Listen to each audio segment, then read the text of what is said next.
Over the past several weeks, one question has quietly moved to the center of global diplomacy, economic forecasting, and strategic planning. Why is Donald Trump heading toward what may become one of the most consequential meetings between the United States and China in years? Right now, in Washington, in Beijing, and across major capitals from Brussels to Tokyo, analysts are watching one possibility. Could this visit reshape the balance of power between the world's two largest economies?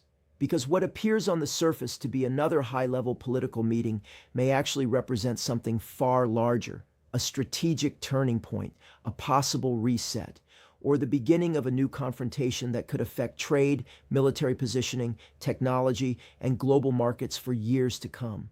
To understand why this moment matters, we need to start with one simple fact. The relationship between the United States and China has not been stable for a long time. Over the last decade, tensions between Washington and Beijing have expanded far beyond trade, tariffs, technology restrictions, semiconductor sanctions, military deployments in the South China Sea, Taiwan, currency competition, supply chain realignment, artificial intelligence, energy access, rare earth minerals. This is no longer a rivalry centered on economics alone. It has become a competition for global influence itself. And now, with Donald Trump preparing for talks in China, the question is no longer whether the relationship is changing. It is how dramatically it may change next. Because Trump's return to direct diplomacy with Beijing carries enormous symbolism. His previous presidency fundamentally altered the tone of U.S. China relations. Before Trump, Washington's strategy toward Beijing often emphasized gradual engagement, economic integration, diplomatic balancing, selective pressure. But during Trump's first term, that changed. Tariffs escalated rapidly. Trade talks became confrontational. Technology companies were targeted. Sanctions widened. Political rhetoric intensified. What began as a trade dispute gradually transformed into a broader strategic contest. And that legacy has never fully disappeared. Now, years later, a new meeting raises an obvious question. Why now? Why China? Why this moment? The answer may lie in a combination of political timing, economic pressure, and strategic necessity, because both Washington and Beijing face major challenges, and both sides may now believe a controlled negotiation is preferable to uncontrolled escalation. For Trump, the stakes are especially high. His political identity has long been tied to projecting strength in international negotiations, whether discussing NATO, Russia, North Korea, or China. Trump has consistently framed diplomacy as leverage, pressure first, negotiation second, concession only from a position of advantage. That approach appeals strongly to his political base, but it also creates high expectations. A meeting in China cannot appear weak. It cannot look symbolic. It must look consequential. That means any public images, statements, or agreements emerging from such talks would be carefully calibrated. Every handshake, every seating arrangement, every official statement, every private dinner, every delayed press release. In modern geopolitics, these details matter because leaders often communicate through symbolism long before they communicate through policy, and Beijing understands that as well as anyone. China's leadership enters such talks with a very different strategic culture, long timelines, measured messaging, controlled public narratives, incremental positioning. Unlike the rapid political cycles of Washington, Beijing often thinks in decades rather than election cycles. That creates a fascinating contrast. Trump favors unpredictability. China favors strategic patience. Trump prefers visible pressure. China often prefers silent leverage. And when those two approaches meet, outcomes can become highly unpredictable. But to understand what may actually be discussed, we need to examine the major issues currently driving U.S. China tensions. The first is trade. Trade remains the most visible battlefield. Despite years of tariff battles, the economic interdependence between the two countries remains enormous. China remains one of America's largest trading partners. The United States remains one of China's most important export markets. Yet trust has declined sharply. American officials continue accusing China of unfair trade practices, industrial subsidies, intellectual property concerns, market access restrictions, state-backed manufacturing expansion. Meanwhile, Beijing argues that American restrictions are designed not to create fairness, but to slow China's rise. That disagreement lies at the heart of current tensions. If Trump travels to China, trade will almost certainly dominate discussions. Potential tariff adjustments, supply chain commitments, manufacturing relocation, agricultural exports, technology restrictions, financial cooperation. A breakthrough could calm markets, a breakdown could trigger renewed economic confrontation, and markets are already watching. Because investors know one truth: when Washington and Beijing escalate, the entire global economy feels it. The second issue is Taiwan, and this may be even more sensitive. Taiwan remains one of the most dangerous flashpoints in international politics. Beijing considers Taiwan part of China. Washington officially maintains strategic ambiguity while supporting Taiwan's defensive capabilities. That balance has prevented open conflict for decades, but military activity around Taiwan has increased significantly. Chinese naval exercises, Air Force patrols, American carrier deployments, regional military exercises involving Japan and allies. Each move is watched carefully, and every meeting between major leaders raises the same concern. Will Taiwan be discussed privately? Will new understandings emerge? Or will both sides simply harden their existing positions? Because if Taiwan becomes part of a larger negotiation framework, the consequences could be historic. The third issue is technology. Semiconductors, artificial intelligence, quantum computing, telecommunications, cybersecurity. This is where the competition has become especially intense. The United States has imposed restrictions on advanced chip exports. Chinese firms face growing pressure. American allies have been encouraged to limit technology transfers.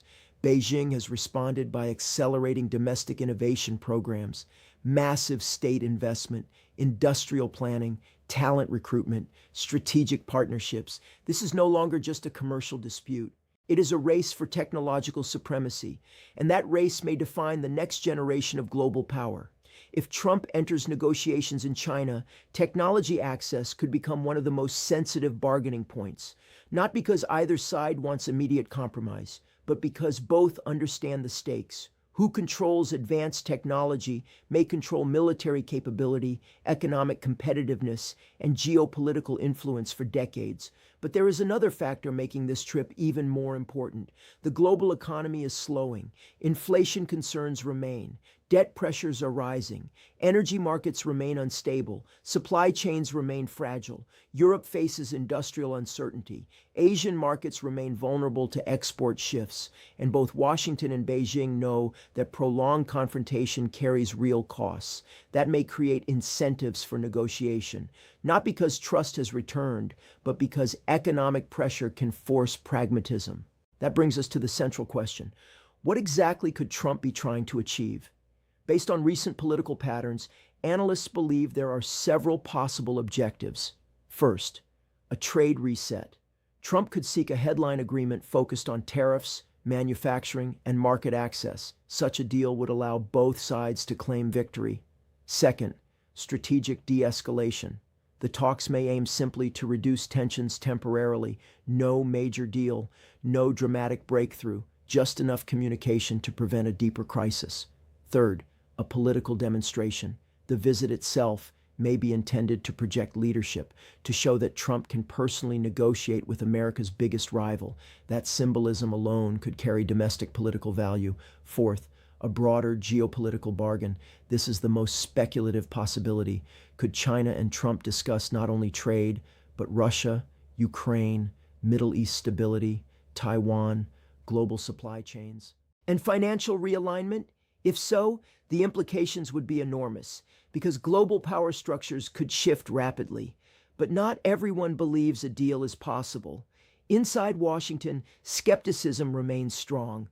Many national security officials view China as America's primary long-term strategic competitor. They argue that temporary agreements do not change structural rivalry, that Beijing's long-term objectives remain unchanged, that any concessions may simply buy time. Inside China, similar skepticism exists. Some Chinese strategists view American political changes as temporary. Presidents come and go, policies shift, Congress changes. But long-term containment, they argue, remains bipartisan. That mutual distrust complicates everything because successful diplomacy requires at least limited confidence that agreements will survive. Without that confidence, even strong proposals may collapse. Meanwhile, regional powers are paying close attention. Japan is watching. South Korea is watching. India is watching.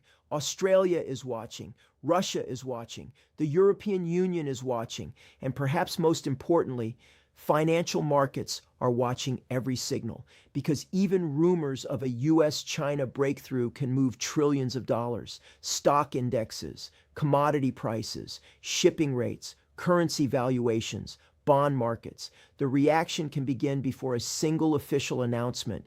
That is the power of strategic expectation. Now, here is where the story becomes even more complex. Back-channel diplomacy may already be underway. Informal envoys, business intermediaries, former officials, economic advisors. Private communication channels often precede public meetings, especially when stakes are high. This means that by the time cameras show a formal handshake, the most important negotiations may already have happened behind closed doors, quietly, weeks earlier. That possibility is why analysts are focusing not only on whether Trump goes to China, but on what has already been discussed in advance, because public diplomacy often reveals only the final layer. The real decisions are often made privately. So what happens next? There are three realistic scenarios. Scenario one, a major agreement, trade concessions, investment commitments, reduced tariffs, strategic communication channels, temporary stabilization, markets rally, global optimism rises. Scenario two, no breakthrough, polite meetings, symbolic statements, no concrete deal.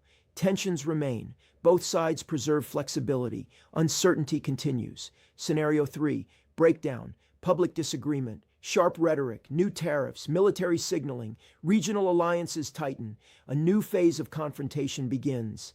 At this moment, no one can say which path will emerge, because both Trump and China understand the stakes. Both sides want leverage. Neither side wants to appear weak, and that is precisely what makes negotiations dangerous. In high-level diplomacy, the greatest obstacle is often not substance. It is perception. If Trump returns without visible gains, critics may call the trip a failure. If China appears to concede too much, domestic nationalists may view it as weakness. That is why negotiations often move slowly, even when both sides want a deal. And right now, the world is watching for signs. Not just official speeches, not just summit photos, but every subtle indicator: military movement, economic statements, tariff announcements, state media messaging, private business briefings, diplomatic leaks, because when major powers negotiate, every detail matters. And sometimes the biggest turning points happen quietly, before history realizes they happened at all. So is Trump heading to China for the deal of the century, or are we watching the opening stage of a much larger conflict? At this stage, both outcomes remain possible. That is what makes this moment so important, because if a major agreement emerges, the global economy could shift into a period of temporary stability. But if talks fail, the world may enter a new era of confrontation between the United States and China. More tariffs, more military deployments, more technological restrictions, more political division, and potentially a much more unstable international system. For now, the answer remains hidden behind diplomatic language, strategic ambiguity, and carefully staged public appearances. But one thing is clear: the next meeting between Trump and China may not simply be another political event. It may become one of the defining geopolitical moments of the decade, and the decisions made behind closed doors may shape the future long before the world fully understands what changed.